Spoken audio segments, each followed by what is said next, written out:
Hello,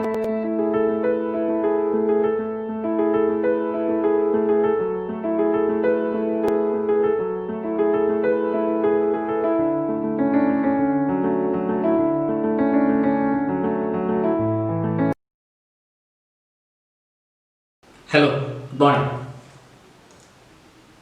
എല്ലാവരും accountancy ഒക്കെ പഠിച്ചു തുടങ്ങി കാണും അല്ലേ? അക്കൗണ്ടൻസി ഇഷ്ടമായോ? എന്താണ് അക്കൗണ്ടൻസി എന്നൊക്കെ നിങ്ങൾ ഇതിനകം അറിഞ്ഞു കാണും അല്ലേ? എന്നാൽ നമ്മൾ ഇതുവരെ അക്കൗണ്ടൻസിയെ കുറിച്ച് പറഞ്ഞില്ല. കഴിഞ്ഞ 4-5 ക്ലാസ്സുകളായിട്ട് നമ്മൾ ഡിസ്കസ് ചെയ്തുകൊണ്ടിരുന്നത് കുറേ ടേംസ് ആണ്, കുറേ പദങ്ങളാണ്. അക്കൗണ്ടൻസിയുടെ അടിസ്ഥാനപരമായി നിൽക്കുന്ന ചില ടേംസ് ആണ് നമ്മൾ കഴിഞ്ഞ 4-5 ക്ലാസ്സുകളായിട്ട് ഡിസ്കസ് ചെയ്തത്. അതൊക്കെ എല്ലാവരും നന്നായിട്ട് മനസ്സിരുത്തി കഴിഞ്ഞു എന്ന് ഞാൻ വിചാരിക്കുന്നു. അതൊക്കെ നന്നായിട്ട് അറിഞ്ഞു കഴിഞ്ഞതിന് ശേഷം മാത്രമാണ് നമ്മൾ അക്കൗണ്ടൻസിയിലേക്ക് ഇപ്പോൾ കടക്കുക. അസറ്റ് എന്താണെന്ന് ചോദിച്ചാൽ എല്ലാവർക്കും അറിയാമായിരിക്കും. ഒരു അസറ്റ് കണ്ടാൽ നിങ്ങൾക്ക് തിരിച്ചറിയാൻ സാധിക്കണം. ഡെറ്റർ ആരാണ്, ക്രെഡിറ്റർ ആരാണ്, ട്രാൻസാക്ഷൻ എന്താണ്, അതിൽ തന്നെ ക്യാഷ് ട്രാൻസാക്ഷൻ, ക്രെഡിറ്റ് ട്രാൻസാക്ഷൻ, ഇതൊക്കെ നിങ്ങൾ ഇതിനകം മനസ്സിലാക്കിയിട്ടുണ്ട്. അങ്ങനെയാണെങ്കിൽ നമുക്ക് എന്താണ് അക്കൗണ്ടൻസി എന്ന് ഇനിയൊന്ന് ഡിസ്കസ് ചെയ്യാം. നിങ്ങൾക്ക് ഏകദേശം ഒരു ധാരണയൊക്കെ ഇതിനകം കിട്ടിക്കാണും അക്കൗണ്ടൻസി എന്താണെന്നുള്ളത്. ഒരു ബിസിനസിന്റെ, ഒരു വ്യാപാര സ്ഥാപനത്തിന്റെ കണക്കുകൾ നമുക്കറിയാം. നമ്മളൊരു വ്യാപാര സ്ഥാപനം തുടങ്ങി, തട്ടുകട തുടങ്ങി, ആ തട്ടുകടയുടെ കണക്കുകൾ രേഖപ്പെടുത്തി വയ്ക്കുന്ന അക്കൗണ്ടന്റ് ആണ് നിങ്ങൾ. ആ അക്കൗണ്ടന്റ് ആവശ്യം അറിഞ്ഞിരിക്കേണ്ട ഒരു വിഷയമാണ് അക്കൗണ്ടൻസി എന്ന് പറയുന്നത്. അപ്പൊ എന്താണ് അക്കൗണ്ടന്റിന്റെ പണി എന്ന് നിങ്ങൾക്ക് ഇതിനകം മനസ്സിലായി കാണാം. നിങ്ങൾ അക്കൗണ്ടന്റ് ആണെന്ന് ഞാൻ പറഞ്ഞു. എൻ്റെ ബിസിനസ്, ഞാൻ ഓണറാണ്, എൻ്റെ ബിസിനസ് ഉണ്ട്, നിങ്ങൾ അക്കൗണ്ടന്റ് ആണ്. നമ്മൾ ആദ്യത്തെ ക്ലാസ്സിൽ ഡിസ്കസ് ചെയ്തതാണ്. അപ്പൊ അക്കൗണ്ടന്റ് ആയ നിങ്ങളുടെ പണി എന്താണ്? അതാണ് അക്കൗണ്ടൻസി എന്ന് പറയുക. എന്താ നിങ്ങളുടെ പണി? നിങ്ങൾ എൻ്റെ തട്ടുകടയിൽ വന്നിരുന്ന് പൊറോട്ട ഉണ്ടാക്കാനോ കപ്പ ഉണ്ടാക്കാനോ ഒന്നും ഞാൻ നിങ്ങളോട് ആവശ്യപ്പെടുന്നില്ല. നിങ്ങൾ എന്താ ചെയ്യേണ്ടത്? ക്യാഷ് കളക്ട് ചെയ്യേണ്ട ആവശ്യം നിങ്ങൾക്കില്ല. നിങ്ങൾ എന്താ ചെയ്യേണ്ടത്? അവിടെ നടക്കുന്ന ഇടപാടുകൾ കണ്ടുപിടിച്ച് രേഖപ്പെടുത്തി വയ്ക്കുക എന്നുള്ളതാണ് നിങ്ങളുടെ ചുമതല എന്ന് പറയുന്നത്. അപ്പൊ എന്താണ് അക്കൗണ്ടൻസി എന്ന് നമുക്ക്, ഒരു അക്കൗണ്ടന്റിന്റെ ജോലി എന്താണെന്നുള്ളതാണ് നമ്മൾ ഇനി ഡിസ്കസ് ചെയ്യുക. അപ്പൊ അക്കൗണ്ടൻസിക്ക് പൊതുവെ അംഗീകരിക്കപ്പെട്ടിട്ടുള്ള ഒരു ഡെഫിനിഷൻ ഞാൻ നിങ്ങൾക്ക് പരിചയപ്പെടുത്താം. ആ ഡെഫിനിഷൻ നമ്മൾ ഡിസ്കസ് ചെയ്ത് കഴിയുമ്പോൾ, ഇപ്പോൾ നമ്മൾ ഇതിനകം മനസ്സിലാക്കി കഴിഞ്ഞ ടേംസിന്റെ കൂടി സഹായത്താൽ ആ ഡെഫിനിഷൻ മനസ്സിലാക്കി കഴിയുമ്പോൾ, വിശദീകരിച്ച് കഴിയുമ്പോൾ എന്താണ് അക്കൗണ്ടൻസി എന്നുള്ളത് നിങ്ങൾക്ക് വളരെ കൃത്യമായിട്ട് മനസ്സിലാകുന്നതായിരിക്കും.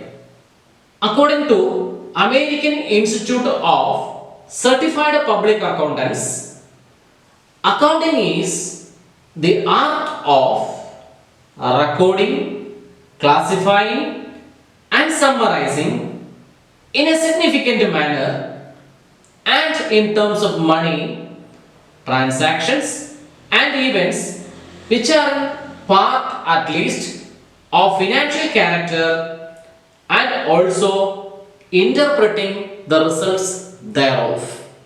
ഒത്തിരി വളരെ ഒരു ഡെഫിനിഷൻ, വലിയൊരു ഡെഫിനിഷൻ ആയിട്ട് നിങ്ങൾക്ക് തോന്നാം. അയ്യോ, ഇതാണോ ഞങ്ങൾ ഇനി പഠിക്കാൻ പോകുന്നത്, ഇതാണോ അക്കൗണ്ടൻസി എന്നൊക്കെ നിങ്ങൾക്ക് തോന്നാം.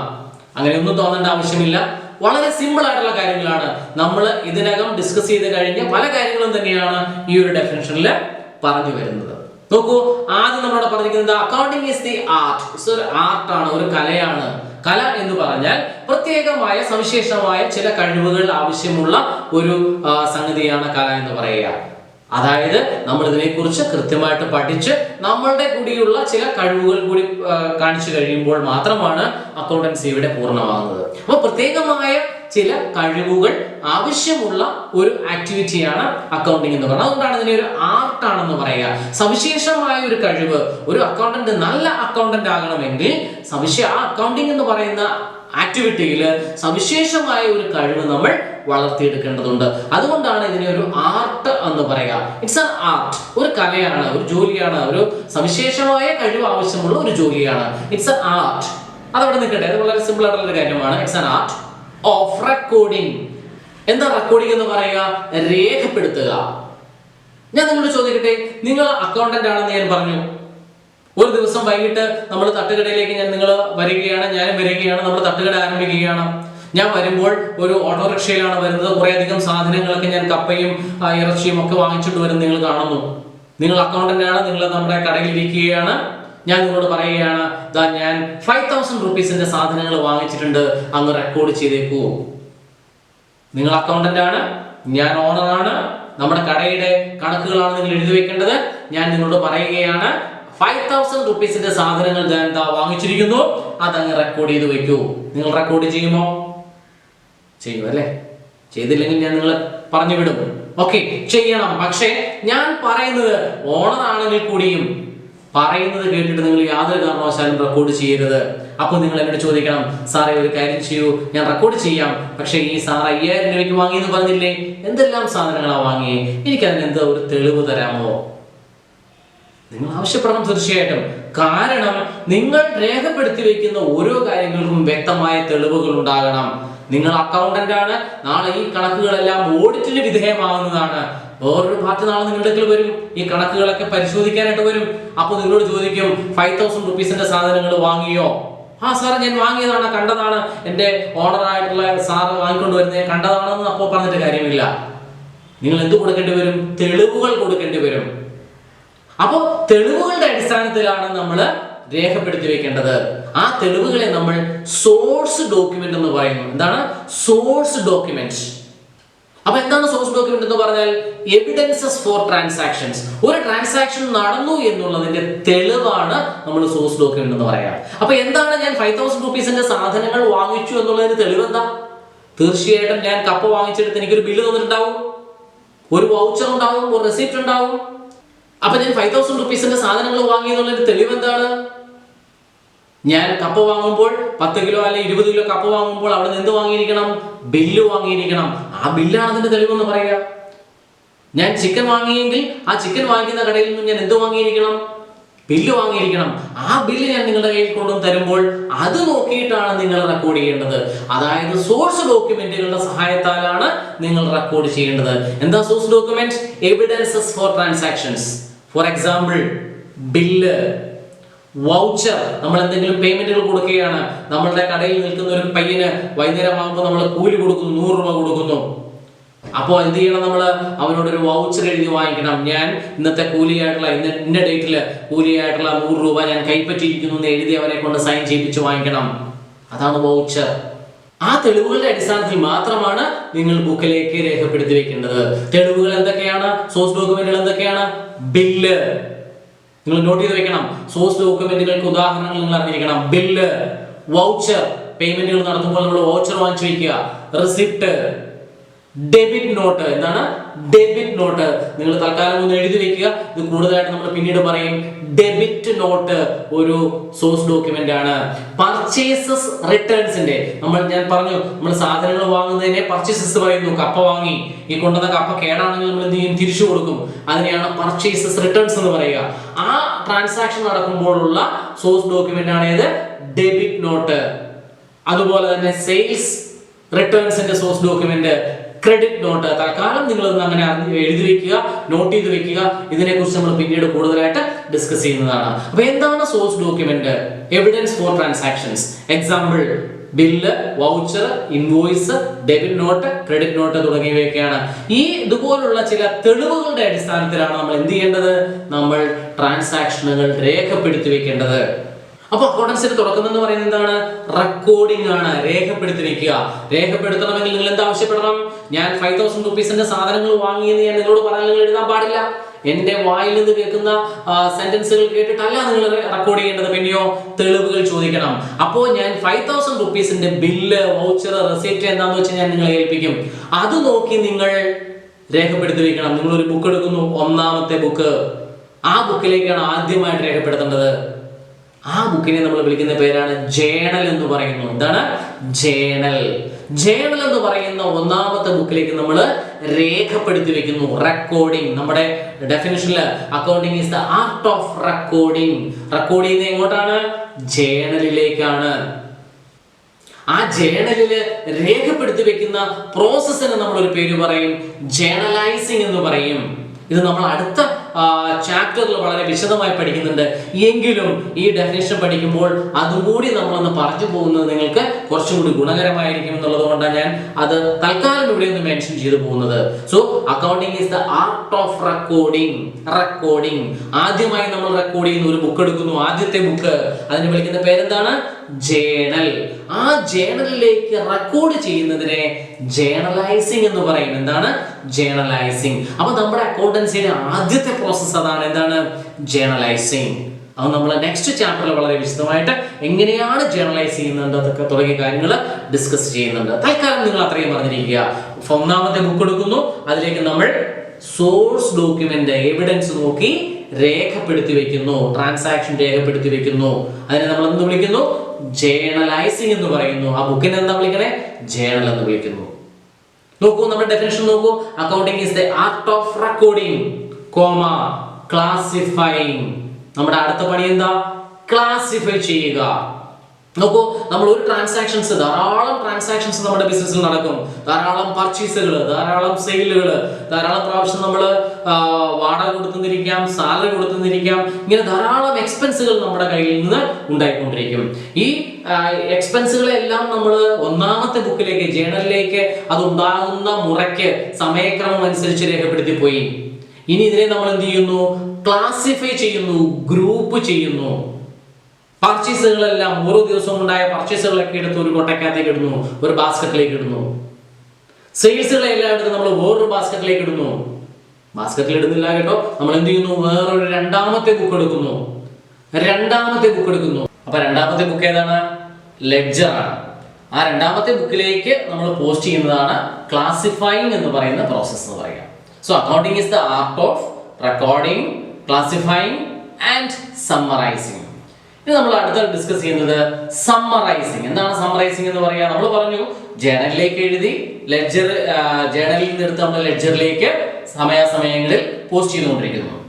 ഇത് ഒരു വർഷത്തിന്റെ അവസാനമാകുമ്പോൾ ഇത് നമ്മൾ ഇങ്ങനെ കണ്ടിന്യൂ ചെയ്ത് പോയിക്കൊണ്ടിരിക്കും. 365 ദിവസം നമ്മളിത് ഈ ഒരു പ്രോസസ് കണ്ടിന്യൂ ചെയ്ത് ഒരു വർഷത്തിന്റെ, ഒരു ഫിനാൻഷ്യൽ ഇയറിന്റെ അവസാനമാകുമ്പോൾ നമ്മൾ ഇതിനെ ഒന്ന് സമ്മറൈസ് ചെയ്യും. അപ്പൊ ആ സമ്മറൈസിംഗ് എന്ന് പറയുന്ന പ്രോസസ് പറഞ്ഞാൽ ലെഡ്ജറിലേക്ക് എഴുതിയ ട്രാൻസാക്ഷനുകൾ നമ്മൾ വർഷത്തിന്റെ അവസാനമാകുമ്പോൾ ലെഡ്ജറുകൾ ബാലൻസ് ചെയ്യുന്നു എന്നുള്ളതാണ്. ആ ഓരോ ലെഡ്ജറുകൾ നമുക്കറിയാം, ഓരോ ലെഡ്ജറുകൾ നമ്മൾ സ്റ്റാർട്ട് ചെയ്ത് വെച്ചിട്ടുണ്ട്. ആ ഓരോ ലെഡ്ജറുകൾ പർച്ചേസസ്, സെയിൽസ്, ക്യാഷ് ഇവ ഓരോന്നും എടുത്ത് നമ്മൾ ബാലൻസ് ചെയ്യുന്നു. ആ ബാലൻസുകൾ പെറുക്കിയെടുത്ത് നമ്മളൊരു ട്രയൽ ബാലൻസ് ഉണ്ടാക്കുന്നു എന്നുള്ളതാണ് സമ്മറൈസേഷൻ എന്നതുകൊണ്ട് ഉദ്ദേശിക്കുക. അപ്പോ ജേണലിലേക്ക് എഴുതി, ജേണലിൽ നിന്ന് എടുത്ത് ലെഡ്ജറിൽ എഴുതി, ഈ ഒരു പ്രോസസ് കണ്ടിന്യൂ ചെയ്തു. വർഷത്തിന്റെ അവസാനമാകുമ്പോൾ നമ്മൾ ഇതിന്റെ ഒരു ആകെ തുക കണ്ടുപിടിക്കുന്നതിന് വേണ്ടിയിട്ട്, ഒന്ന് സമ്മപ്പ് ചെയ്യുന്നതിന് വേണ്ടിയിട്ട് ആ ഓരോ ലെഡ്ജർ അക്കൗണ്ടുകളും ബാലൻസ് ചെയ്ത് ആ ബാലൻസുകൾ പെറുക്കിയെടുത്ത് നമ്മളൊരു ട്രയൽ ബാലൻസ് ഉണ്ടാക്കുന്നു. ആ ട്രയൽ ബാലൻസ് എന്ന് പറയുന്നത് നമ്മൾ ആ വർഷം നടത്തിയ ആകെ പ്രവർത്തനങ്ങളുടെ ഒരു സമ്മറി ആയിരിക്കും. അപ്പോൾ accounting is the art of recording, classifying and summarising in a significant manner. നമ്മൾ പറഞ്ഞു ഇതൊക്കെ ഒരു പ്രത്യേകമായ രീതിയിലാണ്, നമുക്ക് ഏതെങ്കിലും തോന്നുന്ന രീതിയിലല്ല നമ്മൾ ഈ പ്രോസസ്സ് നടത്തുന്നത്. In a significant manner and in terms of money. ഒരു പ്രത്യേകമായ രീതി, ഇതിനെല്ലാത്തിനും അതിൻ്റെതായ ചില രീതികൾ നമ്മൾ ഡെവലപ്പ് ചെയ്ത് വെച്ചിട്ടുണ്ട്. ആ രീതികളിലാണ് നമ്മൾ ഇത് ചെയ്യുന്നത്.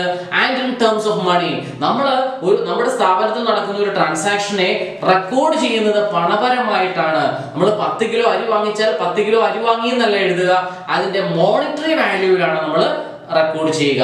In terms of money, transactions and events, നമ്മൾ രേഖപ്പെടുത്തുന്നത് നമ്മുടെ സ്ഥാപനത്തിൽ നടക്കുന്ന പണപരമായി അളക്കാൻ പറ്റുന്ന ട്രാൻസാക്ഷനുകളാണ്. ട്രാൻസാക്ഷൻ ആണ് നമ്മൾ നേരത്തെ ഡിസ്കസ് ചെയ്തിട്ടുണ്ട്.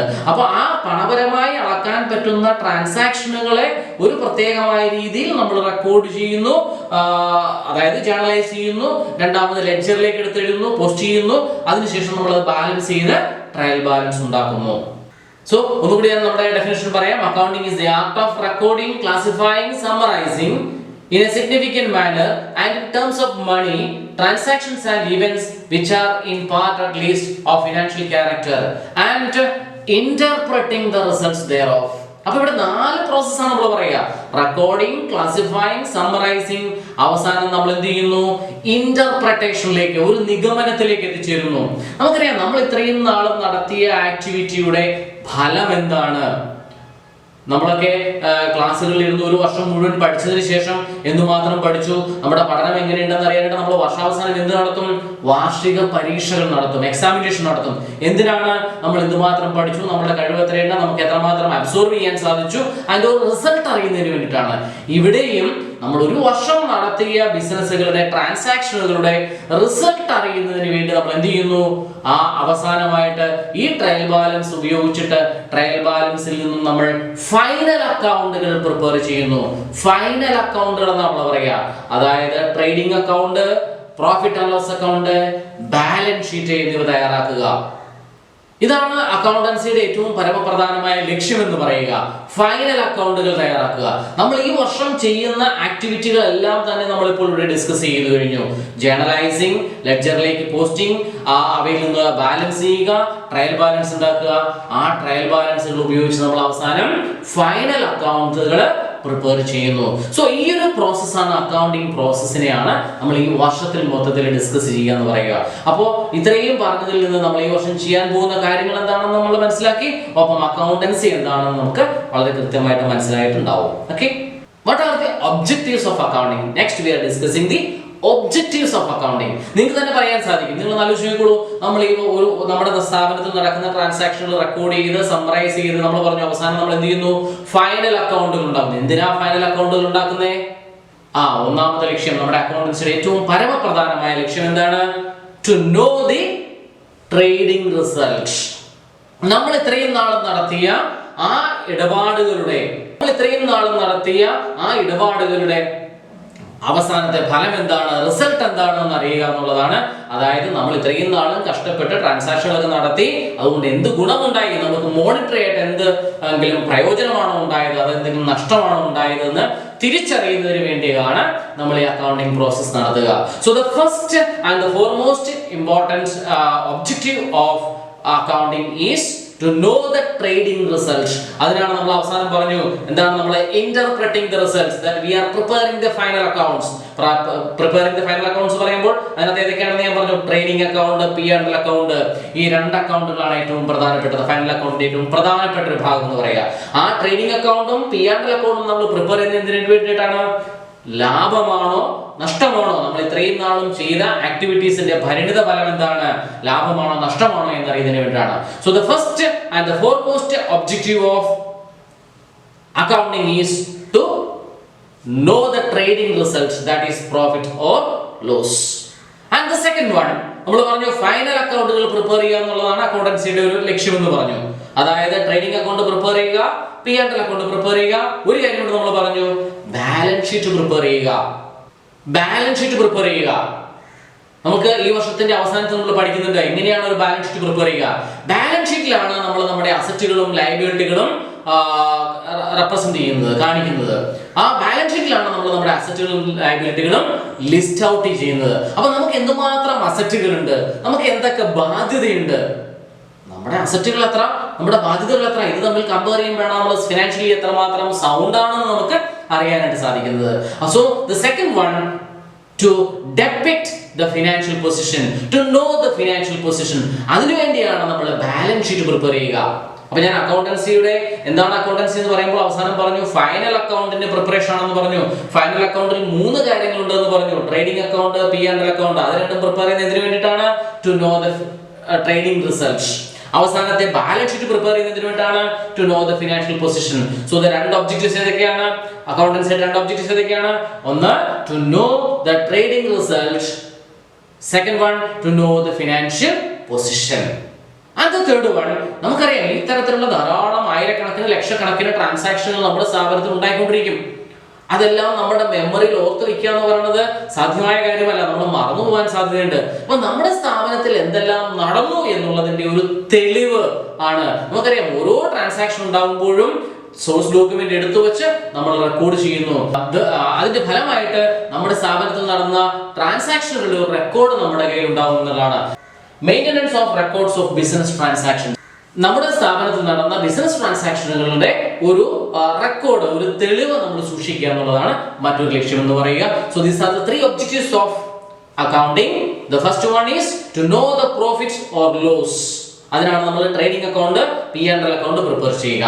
രണ്ടാമത്തത് to know the financial position, അതിനാണ് നമ്മൾ ബാലൻസ് ഷീറ്റ് പ്രിപ്പയർ ചെയ്യുക. അപ്പൊ നമ്മൾ പറഞ്ഞു അക്കൗണ്ടൻസിയുടെ ലക്ഷ്യം എന്ന് പറയുന്നത് ഫൈനൽ അക്കൗണ്ട്സിന്റെ പ്രിപ്പറേഷൻ ആണ്. ഈ രണ്ട് കാര്യങ്ങൾക്ക് വേണ്ടിയാണ്, ലാഭമാണോ നഷ്ടമാണോ എന്നറിയുന്നതിനും ഒപ്പം നമ്മുടെ സാമ്പത്തിക സ്ഥിതി അറിയുന്നതിനും വേണ്ടിയിട്ടാണ്. അതോടൊപ്പം തന്നെ നമ്മുടെ സ്ഥാപനത്തിൽ നടക്കുന്ന ട്രാൻസാക്ഷനുകളുടെ ഒരു തെളിവ് നമ്മൾ സൂക്ഷിക്കുക, അതിനു വേണ്ടിയാണ് നമ്മൾ ഈ അക്കൗണ്ടിങ് പ്രോസസ് നടക്കുന്നത്. So these are the 3 objectives of accounting. അപ്പൊ എന്താണ് അക്കൗണ്ടൻസി, അതുപോലെ തന്നെ അക്കൗണ്ടൻസിയുടെ ഒബ്ജക്റ്റീവ്സ് എന്താണെന്ന് നമ്മൾ ഡിസ്കസ് ചെയ്തു. അപ്പൊ ഈ അക്കൗണ്ടിങ്ങിലൂടെ നമ്മൾ പ്രിപ്പയർ ചെയ്യാൻ ഉദ്ദേശിക്കുന്നത് ഫൈനൽ അക്കൗണ്ട്സുകളാണ്. അതായത് ലാഭമാണോ നഷ്ടമാണോ സാമ്പത്തിക അവസ്ഥ എങ്ങനെയുണ്ട് എന്നുള്ളത് കണ്ടുപിടിക്കുക എന്നുള്ളതാണ്. അതിനെയാണ് നമ്മൾ നൽകുന്ന ഇൻഫർമേഷൻ, അക്കൗണ്ടന്റ് നൽകുന്ന ഈ ഡാറ്റ ഉപയോഗിച്ച് നൽകുന്ന ഇൻഫർമേഷൻ ആണ്, അക്കൗണ്ടിങ് ഇൻഫർമേഷൻ ആണ്. അപ്പൊ ഇങ്ങനെ പ്രിപ്പയർ ചെയ്യുന്ന ഈ അക്കൗണ്ടിങ് ഇൻഫർമേഷന്റെ പ്രത്യേകതകൾ, ക്വാളിറ്റീസ് എന്തൊക്കെയാണ് എന്നുള്ളതാണ് നമ്മൾ അടുത്ത് ഡിസ്കസ് ചെയ്യുക. The qualitative characteristics of accounting information, അതായത് ഇത്തരത്തിൽ നൽകുന്ന ഒരു അക്കൗണ്ടന്റ് ഇത്തരത്തിൽ പ്രിപ്പയർ ചെയ്ത് നൽകുന്ന ആ അക്കൗണ്ടിങ് ഇൻഫർമേഷന് എന്തെല്ലാം ഗുണങ്ങൾ ഉണ്ടായിരിക്കണം എന്നുള്ളതാണ്. പ്രധാനമായിട്ടും ആദ്യമായി നമ്മൾ പറയുന്നു റിലയബിൾ ആയിരിക്കണം. അതായത് നമ്മൾ ഈ നൽകുന്ന ഇൻഫർമേഷനെ ഡിപ്പെൻഡ് ചെയ്തിട്ടാണ് ചില ആൾക്കാർ ചില തീരുമാനങ്ങൾ എടുക്കുന്നത്. അപ്പൊ ഇത് അവർക്ക് ആശ്രയിക്കാൻ പറ്റുന്ന തരത്തിലുള്ള ഒരു ഇൻഫർമേഷൻ ആയിരിക്കണം. അത് ഇതിനെ ആശ്രയിച്ചെടുക്കുന്ന തീരുമാനങ്ങൾ അവർക്ക് നാളെ പശ്ചാത്തപിക്കേണ്ട ഒരു അവസ്ഥ ഉണ്ടാവരുത്. So these information must be reliable എന്നുള്ളതാണ് ഒന്നാമത്തെ പോയിന്റ്. റിലയബിലിറ്റി എന്ന് പറയുന്നു, ആശ്രയിക്കാവുന്നതായിരിക്കണം. രണ്ടാമത്തെ പോയിന്റ് അണ്ടർസ്റ്റാൻഡബിലിറ്റി, അതായത് നമ്മൾ ഈ നൽകുന്ന ഇൻഫർമേഷൻസ് അത് കാണുന്നവർക്ക്, അത് വായിക്കുന്നവർക്ക് മനസ്സിലാവുന്ന രീതിയിലായിരിക്കണം എന്നുള്ളതാണ്. അവർക്ക് മനസ്സിലാവുന്ന ഭാഷയിൽ മനസ്സിലാവുന്ന രീതിയിലായിരിക്കണം നമ്മൾ അവർക്ക് ഈ ഇൻഫർമേഷൻ നമ്മൾ പ്രസന്റ് ചെയ്യേണ്ടത്. ഇത് യൂസ് ചെയ്യുന്നവർക്ക് ആ ഇൻഫർമേഷൻ മനസ്സിലാക്കുവാൻ, വളരെ വേഗത്തിൽ മനസ്സിലാക്കുവാൻ സാധിക്കണം എന്നുള്ളതാണ് അണ്ടർസ്റ്റാൻഡബിലിറ്റി എന്നതുകൊണ്ട് ഉദ്ദേശിക്കുക. അപ്പൊ നമ്മൾ അക്കൗണ്ടന്റ് നൽകുന്ന ഇൻഫർമേഷന്റെ മറ്റൊരു ഗുണമാണ് കമ്പയറബിലിറ്റി എന്ന് പറയുന്നത്.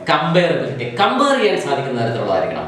നമ്മൾ കൊടുക്കുന്ന ഇൻഫർമേഷൻസ് നമ്മുടെ തന്നെ മുൻവർഷങ്ങളിലെ ഡേറ്റ വെച്ചിട്ടും അതുപോലെ നമ്മുടെ പോലുള്ള മറ്റു സ്ഥാപനങ്ങളിലെ ഡേറ്റയുമായിട്ട് നമുക്ക് എന്ത് ചെയ്യാൻ സാധിക്കണം, മറ്റുള്ളവർക്ക് കമ്പയർ ചെയ്യുവാൻ പറ്റുന്ന രീതിയിലായിരിക്കണം നമ്മൾ ഈ അക്കൗണ്ടിങ് ഇൻഫർമേഷൻ പ്രസന്റ് ചെയ്യേണ്ടതാണ്. The first one is reliability, second one is understandability, third one is comparability, and the fourth one is relevance. എന്തായിരിക്കണം, നമ്മൾ നൽകുന്ന ഇൻഫർമേഷൻസ് റിലവന്റ് ആയിരിക്കണം എന്നുള്ളതാണ്. Information must be available in time. അപ്പൊ നാലാമത്തെ പോയിന്റ്, അക്കൗണ്ടിങ് ഇൻഫർമേഷൻ റിലവന്റ് ആയിരിക്കണം എന്നുള്ളതാണ്. നമ്മൾ നൽകുന്ന ഇൻഫർമേഷൻ ടൈംലി ഇൻഫർമേഷൻ ആയിരിക്കണം, അത് റിലവന്റ് ആയിട്ടുള്ള കാര്യങ്ങളായിരിക്കണം നമ്മൾ യൂസേഴ്സിന് നൽകേണ്ടത്. So the 4 qualitative characteristics of accounting information are reliability, understandability, comparability and relevance. അപ്പൊ ഇങ്ങനെ നമ്മൾ നൽകുന്ന ഇൻഫർമേഷൻ, ഇത് ആരാണ് ഇൻഫർമേഷൻ ഉപയോഗിക്കുന്ന ആൾക്കാർ, ആർക്കൊക്കെയാണ് ഇൻഫർമേഷൻ ആവശ്യമുള്ളത്? നിങ്ങളൊന്ന് ആലോചിച്ച് നോക്കിക്കോളൂ. നിങ്ങൾ നൽകുന്ന ഒരു അക്കൗണ്ടന്റ് നൽകുന്ന ഇൻഫർമേഷൻ, ഒരു സ്ഥാപനത്തിന്റെ ലാഭം നഷ്ടം അല്ലെങ്കിൽ അതിന്റെ സാമ്പത്തിക അവസ്ഥ, ഇതൊക്കെ അറിയാൻ ആർക്കാണ് താല്പര്യമുള്ളത്? ആലോചിച്ച് നോക്കിക്കോളൂ. ആർക്കാണ് ഏറ്റവും കൂടുതൽ ഈ ഒരു ബിസിനസിന്റെ അക്കൗണ്ടിങ് ഇൻഫർമേഷൻ അറിയുവാൻ താല്പര്യമുള്ള ഏറ്റവും പ്രധാനപ്പെട്ട ആളാരായിരിക്കും? തീർച്ചയായിട്ടും അതിന്റെ ഓണേഴ്സ് തന്നെയായിരിക്കും. എത്രമാത്രം താൻ കഷ്ടപ്പെട്ട് ഇത്രയും ട്രാൻസാക്ഷൻസ് ഒക്കെ നടത്തി ബിസിനസ് നടത്തിയിട്ട് ഇതിന്റെ പരിണിത ഫലം എന്താണെന്ന് അറിയുവാൻ ഏറ്റവും അധികം ആഗ്രഹിക്കുന്നത് ഓണർ ആയിരിക്കും. അപ്പൊ ഓണേഴ്സ് എന്ന് പറയുന്നത് ഈ അക്കൗണ്ടിങ് ഇൻഫർമേഷൻ യൂസ് ചെയ്യുന്ന ഇവരിൽ ഏറ്റവും പ്രമുഖരായിട്ടുള്ളവരാണ്. വേറെ ആർക്കൊക്കെ ഈ ഇൻഫർമേഷൻ അറിയാൻ ആഗ്രഹം ഉണ്ടാകും? ഈ അക്കൗണ്ടിങ് ഇൻഫർമേഷൻ യൂസ് ചെയ്യുന്ന ആൾക്കാരെ പ്രധാനമായിട്ടും നമ്മൾ രണ്ടായിട്ട് തരംതിരിക്കുന്നു: internal users and external users. അപ്പൊ ഇപ്പൊ നമ്മൾ പറഞ്ഞ ഓണേഴ്സ് ഒരു സ്ഥാപനത്തിനുള്ളിലുള്ളതാണ്. ആ സ്ഥാപനത്തിനുള്ളിലുള്ള ഇൻഫർമേഷൻസ് വേഗം ലഭ്യമാകുന്ന ആൾക്കാരാണ്. ആക്സസിബിലിറ്റി, അക്കൗണ്ടിങ് ഇൻഫർമേഷൻ ആക്സസിബിലിറ്റി കൂടുതലുള്ള ആൾക്കാരാണ് ആരെന്ന് പറയുക? ഓണേഴ്സ് പറയുക. അപ്പൊ ആ ആക്സസിബിലിറ്റി കൂടുതലുള്ള ആൾക്കാരാണ് നമ്മൾ ഇന്റേണൽ യൂസേഴ്സ് പറയുക. സ്ഥാപനത്തിന് വെളിയിലുള്ള ഈ ഇൻഫർമേഷൻ അക്കൗണ്ടിങ് ഇൻഫർമേഷൻ അത്ര വേഗം ലഭ്യമല്ലാത്ത ആൾക്കാരെയാണ് നമ്മൾ എക്സ്റ്റേണൽ യൂസേഴ്സ് പറയുക. അപ്പൊ ഓണേഴ്സ് പറയുന്നത് ഇന്റേണൽ യൂസേഴ്സ് ആണ്. മറ്റാരൊക്കെയാണ് അക്കൗണ്ടിങ്ങിന്റെ ഇന്റേണൽ യൂസേഴ്സ് പറയുക? ഓണേഴ്സ് ഒന്നാമത്. രണ്ടാമത് ഈ സ്ഥാപനത്തിൽ തന്നെ വർക്ക് ചെയ്യുന്ന അതിന്റെ തൊഴിലാളികൾ, എംപ്ലോയീസും ഈ സ്ഥാപനത്തിലെ എംപ്ലോയീസും they are also interested to know the accounting information. ഈ സ്ഥാപനത്തിന്റെ സാമ്പത്തികാവസ്ഥയൊക്കെ അറിഞ്ഞിട്ടാണ് അവർ നാളെ അവരുടെ സാലറി ഹൈക്ക് ചെയ്യുന്ന കാര്യങ്ങളും മറ്റൊക്കെ ചിലപ്പോൾ ചോദിക്കുക. അപ്പൊ അത്തരത്തില് സ്ഥാപനം ഏത് തരത്തിലാണ് പ്രവർത്തിക്കുന്നതെന്ന് അറിയുവാനുള്ള ആഗ്രഹം എംപ്ലോയീസിന് ഉണ്ടാകും. അവർക്കും മറ്റുള്ളവരെ അപേക്ഷിച്ച് നോക്കുമ്പോൾ ആ അക്കൗണ്ടിങ് ഇൻഫർമേഷൻ കൂടുതൽ ആക്സസിബിലിറ്റി ഉള്ള ഒരു കൂട്ടരാണ് എംപ്ലോയീസ്. അതുകൊണ്ട് അവരെയും നമുക്ക് ഇന്റേണൽ യൂസേഴ്സ് ആയിട്ട് പരിഗണിക്കാം. ഇനി ഒരു വലിയ ജോയിന്റ് സ്റ്റോക്ക് കമ്പനി, ഒരു വലിയൊരു സ്ഥാപനത്തിലേക്ക് വരും നിങ്ങൾ ഈ ഭാവിയിൽ, അല്ലെങ്കിൽ നിങ്ങൾ ബിസിനസ് സ്റ്റഡീസിൽ വിവിധ തരത്തിലുള്ള ബിസിനസ് സ്ഥാപനങ്ങളെ കുറിച്ച് പഠിക്കും. Sole proprietorship, partnership, joint stock കമ്പനികൾ. നിങ്ങൾക്കറിയാം റിലയൻസ് പോലുള്ള കമ്പനികളൊക്കെ ഉണ്ട്. നിങ്ങൾക്കും ആ കമ്പനിയുടെ ഷെയർ ഹോൾഡേഴ്സ് ആകാം. ഷെയർ ഹോൾഡേഴ്സ് പറയുന്ന ഓണേഴ്സ് ആണ്. സപ്പോസ് റിലയൻസ് കമ്പനിയുടെ ഒരു ഷെയർ 1000 രൂപയാണ് അതിന്റെ ഒരു ഷെയർ എങ്കിൽ നിങ്ങൾക്ക് 1000 രൂപ മുടക്കാമെങ്കിൽ എന്ത് ചെയ്യാം, ഒരു ഷെയർ ഹോൾഡറായി മാറാൻ സാധിക്കും. ഷെയർ ഹോൾഡേഴ്സ് പറയുന്ന ഓണേഴ്സ് ആണ്. അപ്പൊ ഒരു ജോയിന്റ് സ്റ്റോക്ക് കമ്പനിയുടെ ഷെയർ ഹോൾഡേഴ്സ് ഇന്റേണൽ യൂസർ ആണോ എക്സ്റ്റേണൽ യൂസർ ആണോ? നമ്മൾ പറഞ്ഞു ഓണേഴ്സ് പറയുന്നത് ഇന്റേണൽ യൂസേഴ്സ് ആണെങ്കിൽ കൂടിയും ഷെയർ ഹോൾഡേഴ്സ്, സാധാരണ ഷെയർ ഹോൾഡേഴ്സ് നമുക്ക് ഇന്റേണൽ യൂസറായി പരിഗണിക്കാൻ സാധിക്കില്ല. കാരണം ഞാൻ പറഞ്ഞു 1000 രൂപയുണ്ടെങ്കിൽ you can buy one of the share of Reliance Industries. പക്ഷേ ആ സ്ഥാപനത്തിലെ അക്കൗണ്ടിങ് ഇൻഫർമേഷൻ മറ്റുള്ളവരെ പോലെ തന്നെ, പുറത്തുള്ള ആൾക്കാരെ പോലെ തന്നെ നിങ്ങൾക്കും ലഭിക്കുകയുള്ളൂ. അവിടെ ചെന്ന് ഈസി ആയിട്ട് അക്കൗണ്ടിങ് ഇൻഫർമേഷൻ ആക്സസ് ചെയ്യാൻ നിങ്ങൾക്ക് സാധിക്കുന്നത് ഒരു സാധാരണ ഷെയർ ഹോൾഡർക്ക് സാധിക്കില്ല. മുകേഷ് അംബാനിക്കോ, അദ്ദേഹം അതിന്റെ മേജർ ഷെയർ ഹോൾഡർ ആണ്, അദ്ദേഹം ആ കമ്പനിയുടെ സിഇഒ ആണ്, ചെയർമാൻ ആണ്. അദ്ദേഹത്തിന് വളരെ വേഗം ഈ ഇൻഫർമേഷനുകൾ ലഭ്യമാകും. അപ്പം മേജർ ഷെയർ ഹോൾഡേഴ്സ് അവരാണ് ആ സ്ഥാപനത്തിന്റെ മാനേജ്മെന്റ് എന്ന് നമ്മൾ പറയും. അപ്പൊ നമുക്ക് പറയാൻ സാധിക്കും, ഒരു ജോയിന്റ് സ്റ്റോക്ക് കമ്പനിയിലേക്ക് വരുമ്പോൾ സാധാരണ ഷെയർ ഹോൾഡേഴ്സ് അവരെ എക്സ്റ്റേണൽ യൂസേഴ്സ് ആണ്. പക്ഷേ മാനേജ്മെന്റ് എന്ന് പറയുന്നത്, ബോർഡ് ഓഫ് ഡയറക്ടേഴ്സ് എന്നൊക്കെ പറയുന്നത് internal users of accounting information ആണ്. അപ്പോൾ ഇന്റേണൽ യൂസേഴ്സ് ആരൊക്കെയാണെന്ന് കൂടെ പറയാം. ഒരു ബിസിനസ് സ്ഥാപനത്തിന്റെ ഓണേഴ്സ്, അവിടുത്തെ എംപ്ലോയീസ്, മാനേജ്മെന്റ്. ഒരു ജോയിന്റ് സ്റ്റോക്ക് കമ്പനിയിലേക്ക് വരുമ്പോൾ അതിന്റെ മാനേജ്മെന്റ്, ബോർഡ് ഓഫ് ഡയറക്ടേഴ്സ് അവരൊക്കെ ഇന്റേണൽ യൂസേഴ്സ് ആണ്. സാധാരണ ഒരു ഷെയർ ഹോൾഡർ എന്ന് പറയുന്നത് നമ്മൾ ഇന്റേണൽ യൂസർ ആയിട്ട് കണക്കാക്കുന്നില്ല, അത് എക്സ്റ്റേണൽ യൂസർ ആണ്. So we are coming to the next, external users of accounting information. ഇപ്പൊ ഞാൻ പറഞ്ഞു കഴിഞ്ഞു, ഒന്നാമത് ഷെയർ ഹോൾഡേഴ്സ്. വേറെ ആരൊക്കെയാണ് ബിസിനസിന് വെളിയിലുള്ള എന്നാൽ ബിസിനസിന്റെ അക്കൗണ്ടിങ് ഇൻഫർമേഷൻ അറിയുവാൻ താല്പര്യമുള്ളവർ ആരൊക്കെയാ? ആലോചിച്ചോളൂ. ഒരു ബിസിനസിന് വെളിയിലുള്ള നമ്മുടെ അക്കൗണ്ടിങ് ഇൻഫർമേഷൻ അറിയുവാൻ താല്പര്യമുള്ളവര്, കസ്റ്റമേഴ്സിന് അറിയുവാൻ താല്പര്യമുണ്ടോ? തീർച്ചയായിട്ടും കസ്റ്റമേഴ്സിന് അറിയുവാൻ താല്പര്യമുണ്ടോ? നിങ്ങൾ ഒരു സോപ്പ് വാങ്ങിക്കാൻ ചെല്ലുന്നു, നിങ്ങൾ ആ സോപ്പ് കമ്പനി, സോപ്പ് ഉൽപ്പാദിപ്പിക്കുന്ന കമ്പനി എത്രമാത്രം ലാഭം ഉണ്ടാക്കുന്നുണ്ട്, ഫിനാൻഷ്യൽ പൊസിഷൻ എങ്ങനെയുണ്ടെന്ന് നോക്കിയിട്ടാണോ നിങ്ങൾ സോപ്പ് വാങ്ങിക്കുന്നത്? അപ്പോൾ സാധാരണ ഒരു കസ്റ്റമർ അക്കൗണ്ടിങ് ഇൻഫർമേഷൻ എന്തിനാ അന്വേഷിക്കുന്നേ? ഒരു സോപ്പിന്റെ കേസിൽ ഉണ്ടാവില്ല. പക്ഷെ നിങ്ങൾ വാങ്ങിക്കുന്നത് ഒരു കാറാണെന്നിരിക്കട്ടെ, അല്ലെങ്കിൽ ഒരു വലിയ വില കൂടിയ പ്രോഡക്റ്റ് ആണെങ്കിൽ തീർച്ചയായിട്ടും ആ കമ്പനിയുടെ സാമ്പത്തിക അവസ്ഥ നിങ്ങൾ അറിഞ്ഞിരിക്കണം. കാരണം ആ കമ്പനി വളരെയധികം നാളെ നല്ല നിലയിൽ നിലനിൽക്കുന്നെങ്കിൽ മാത്രമേ നിങ്ങൾക്ക് ആ പ്രോഡക്റ്റിന്റെ സ്പെയർ പാർട്സ് ഒക്കെ അവൈലബിൾ ആകത്തുള്ളൂ. അപ്പൊ customers are also interested to know the accounting information. അപ്പോൾ ഷെയർ ഹോൾഡേഴ്സ് ഞാൻ പറഞ്ഞു. രണ്ടാമത് പറയുന്നു എക്സ്റ്റേണൽ ആണ്. കസ്റ്റമേഴ്സ് പറയുന്ന ബിസിനസിന് വെളിയിലാണ്, അവർക്ക് ഈസി ആക്സസിബിലിറ്റി ഇല്ല, but they are also interested. Customers അപ്പോൾ users of accounting, external users of അക്കൗണ്ടിങ്ങിൽ വരുന്നതാണ്. മറ്റൊരു കൂട്ടരാണ് സപ്ലയേഴ്സ്. നമുക്ക് നമ്മുടെ ഗുഡ്സ് സപ്ലൈ ചെയ്യുന്ന ആൾക്കാർ, they are also interested. അവർ ചിലപ്പോൾ കടമായിട്ടായിരിക്കും ഗുഡ്സ് സപ്ലൈ ചെയ്യുന്നത്. അപ്പൊ ഇവർക്ക് ഗുഡ്സ് സപ്ലൈ ചെയ്താൽ ക്യാഷ് കിട്ടുമോ, അല്ലെങ്കിൽ എത്ര നാൾ ഇവർക്ക് കൃത്യമായിട്ട് ഗുഡ്സ് സപ്ലൈ ചെയ്യാൻ സാധിക്കും, ഇത്തരത്തിലുള്ള ഇൻഫർമേഷൻ. അപ്പൊ അക്കൗണ്ടിങ് ഒരു ബിസിനസിന്റെ സാമ്പത്തിക അവസ്ഥ നോക്കിയിട്ടാണ് ഇതെല്ലാം ചെയ്യുന്നത്. അപ്പോ സപ്ലയേഴ്സ്.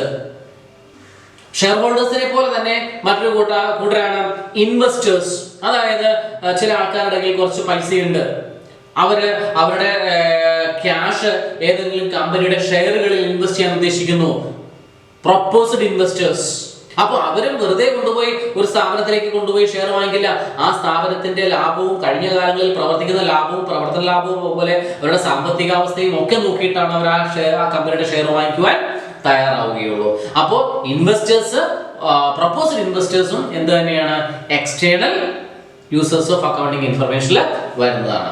അതുപോലെ തന്നെ ഒരു രാജ്യത്തെ ഗവൺമെന്റ്, അവിടെ നിലനിൽക്കുന്ന ഗവൺമെന്റ്, ടാക്സ് അതോറിറ്റീസ്, ഇവരൊക്കെ ആ സ്ഥാപനത്തിൽ ഏത് രീതിയിൽ വർക്ക് ചെയ്യുന്നു, അവരുടെ സാമ്പത്തികാവസ്ഥ എങ്ങനെയുണ്ട്, അവരുടെ ഫിനാൻഷ്യൽ പൊസിഷൻ എങ്ങനെയുണ്ട് തുടങ്ങിയ കാര്യങ്ങളൊക്കെ അറിയുവാൻ ആഗ്രഹിക്കുന്നവരാണ്. അതോടൊപ്പം തന്നെ ബാങ്കുകൾ, മറ്റ് ഫിനാൻഷ്യൽ ഇൻസ്റ്റിറ്റ്യൂഷൻസ് പണം കടം കൊടുക്കുന്ന ഒരു ലോൺ എടുക്കാനായിട്ട് നമ്മൾ ചെല്ലുന്ന ഒരു ബാങ്കില് തീർച്ചയായിട്ടും ഈ സ്ഥാപനത്തിന്റെ കഴിഞ്ഞ വർഷങ്ങളിലെ ലാഭം എത്രയാണ്, ഇവരുടെ ആസ്തി എന്തൊക്കെയുണ്ട് എന്ന് അറിഞ്ഞതിന് ശേഷം മാത്രമാണ് ആ സ്ഥാപനത്തിന്, ആ ബാങ്ക് അല്ലെങ്കിൽ ആ ഫിനാൻഷ്യൽ ഇൻസ്റ്റിറ്റ്യൂഷൻ ലോൺ കൊടുക്കുവാൻ തയ്യാറാവുകയുള്ളൂ.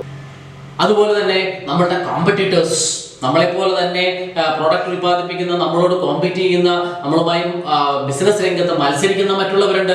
അവരും നമ്മുടെ ലാഭവും, എത്രമാത്രം ലാഭം നമ്മൾ കഴിഞ്ഞ വർഷം ഉണ്ടാക്കി, നമ്മുടെ സാമ്പത്തിക അവസ്ഥ എങ്ങനെയുണ്ട്, നമ്മുടെ ബിസിനസ് ഏത് രീതിയിലാണ് പുരോഗമിക്കുന്നത് എന്നറിയുവാൻ അവർക്കും താല്പര്യമുണ്ടാകും. അപ്പോൾ ഈ അക്കൗണ്ടിങ് ഇൻഫർമേഷൻ യൂസ് ചെയ്യുന്ന ആൾക്കാരെ പ്രധാനമായും നമുക്ക് രണ്ടായിട്ട് തരംതിരിക്കാം. Internal users. ആരൊക്കെയാണ് internal users? Owners, employees, management, board of directors ഉൾപ്പെടുന്ന മാനേജ്മെന്റ്. ഇനി എക്സ്റ്റേണൽ യൂസേഴ്സ് ആരൊക്കെയാണ്? നമ്മൾ നേരത്തെ പറഞ്ഞു, share holders, investors, customers, suppliers, government, tax authorities, അതുപോലെ തന്നെ കോമ്പറ്റീറ്റേഴ്സ്. ഇവരെല്ലാം ഒരു സ്ഥാപനത്തിന്റെ external users of accounting information ആണ്. അടുത്ത നമ്മൾ പറയുന്ന ഒരു ചെറിയ കാര്യം കൂടെ പറയാം. നമ്മുടെ അക്കൗണ്ടിങ് എന്ന് പറയുന്ന ഈ ഒരു ടോപ്പിക്കിന്റെ, ഈ ഒരു സബ്ജക്റ്റിന്റെ ബ്രാഞ്ചസ് ഓഫ് അക്കൗണ്ടിങ് പ്രധാനമായിട്ടും നമ്മൾ ഡിസ്കസ് ചെയ്യുന്നത് 3 തരത്തിലുള്ള ബ്രാഞ്ചാണ്. നമ്മൾ ഡിസ്കസ് ചെയ്യുന്നത്, നമ്മൾ ഈ വർഷം പഠിക്കുന്നത് ഫിനാൻഷ്യൽ അക്കൗണ്ടിങ് ആണ്. അതായത് ഒരു വ്യാപാര സ്ഥാപനത്തിന്റെ സാധനങ്ങൾ വാങ്ങി വിൽക്കുന്ന സ്ഥാപനം എത്രമാത്രം ലാഭം ഉണ്ടാക്കുന്നു, അവരുടെ ഫിനാൻഷ്യൽ പൊസിഷൻ എന്ത് തുടങ്ങിയ കാര്യങ്ങളാണ് നമ്മൾ ഈ വർഷം പഠിക്കുക. അത് നമ്മൾ ഫിനാൻഷ്യൽ അക്കൗണ്ടിങ് എന്നാണ് അതിനെ നമ്മൾ വിളിക്കുന്നത്. ഇതുപോലെ തന്നെ ഒരു മാനുഫാക്ചറിംഗ് സ്ഥാപനത്തിന്റെ സാധനങ്ങൾ ഉൽപ്പാദിപ്പിച്ച് വിതരണം ചെയ്യുന്ന, വിൽക്കുന്ന സ്ഥാപനങ്ങളുടെ അക്കൗണ്ടിംഗ് സിസ്റ്റം ഉണ്ട്. അത് നമ്മൾ കോസ്റ്റ് അക്കൗണ്ടിംഗ് എന്നാണ് അറിയപ്പെടുക. അതുപോലെ തന്നെ നമ്മുടെ അക്കൗണ്ടിങ്ങിന്റെ മറ്റൊരു ബ്രാഞ്ചാണ് മാനേജ്മെന്റ് അക്കൗണ്ടിംഗ്. നമ്മൾ ഈ പറയുന്ന അക്കൗണ്ടൻസിയിലൂടെ കിട്ടുന്ന ഇൻഫർമേഷൻസ് മാനേജ്മെന്റിന് ചില ഡിസിഷൻസ് എടുക്കാൻ ഉതകുന്ന രീതിയിലേക്ക് നമ്മൾ റെപ്രസെന്റ് ചെയ്യുന്നതാണ് മാനേജ്മെന്റ് അക്കൗണ്ടിംഗ് എന്ന് പറയുക. അപ്പോൾ അക്കൗണ്ടിങ്ങിന്റെ ബ്രാഞ്ചസ് പ്രധാനമായിട്ടും 3 എണ്ണമാണ്. ഫിനാൻഷ്യൽ അക്കൗണ്ടിംഗ്, നമ്മൾ പഠിക്കുന്നത് ഫിനാൻഷ്യൽ അക്കൗണ്ടിംഗ് ആണ്. ഒരു മാനുഫാക്ചറിംഗ് സ്ഥാപനത്തിൽ അവരുടെ കോസ്റ്റ് ഓഫ് പ്രൊഡക്ഷൻ കണ്ടുപിടിക്കുക, ലാഭം കണ്ടുപിടിക്കുക തുടങ്ങിയ കാര്യങ്ങളൊക്കെ അതുമായി ബന്ധപ്പെട്ട് നിൽക്കുന്ന അക്കൗണ്ടിംഗ് ശാഖയാണ് കോസ്റ്റ് അക്കൗണ്ടിംഗ് എന്ന് പറയുക.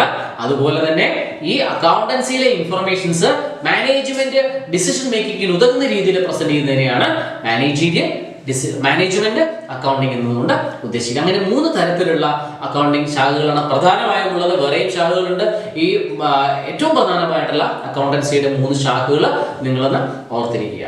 അപ്പോൾ ഇതോടുകൂടി നമ്മൾ ഈ ഒരു ചാപ്റ്റർ, ഫസ്റ്റ് ചാപ്റ്റർ അക്കൗണ്ടൻസിയുടെ ബേസിക് ചാപ്റ്റർ അവസാനിക്കുകയാണ്. നമ്മൾ കഴിഞ്ഞ 4-5 ക്ലാസ്സുകളായിട്ട് അക്കൗണ്ടൻസിയിൽ വരുന്ന ബേസിക് ടേംസ് ഏതൊക്കെയാണെന്ന് നമ്മൾ ഡിസ്കസ് ചെയ്തു.